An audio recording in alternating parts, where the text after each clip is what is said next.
दूध पैकेट कहाँ से मिला? दूध दूध पैकेट. హాయ్ గాయ్స్, మనమైతే ప్రెసెంట్ అయితే ముంబైలో అయితే ఉన్నామన్నమాట.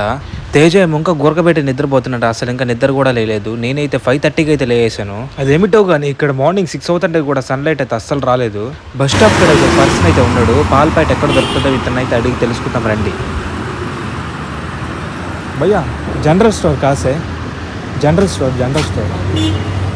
उधर में. हाँ ठीक है. అసలే మనకు వచ్చేది సగం సగం హిందీ అనమాట. మళ్ళీ వాడికి ఏం అర్థమైందో తెలియట్లేదు. అడ్రస్ అయితే చెప్పేశాడు కరెక్ట్గా. మరి కొంచెం ఆ కన్ఫర్మేషన్ అడ్రస్ కోసం అయితే ఇక్కడ టాక్సీ డ్రైవర్ని అయితే అడిగాను. अंकल जी दूध पैकेट कहाँ से मिला? दूध दूध पैकेट.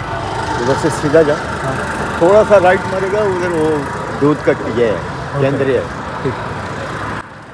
పొద్దునే తాత అయితే హీరోలాగా రెడీ అయ్యి ట్యాక్సీ పట్టుకొని అయితే నిలబడుకున్నాడు అనమాట. ఏ అమ్మాయిని లేనాడు ఇంకా నాకు అర్థం కావట్లేదు. మొత్తానికి అయితే ఆయన చెప్పిన అడ్రస్కి అయితే వచ్చాను. అక్కడైతే మిల్క్ ఏజెన్సీ అయితే కనిపించింది. दूध पैकेट देना. कितना? Half litre.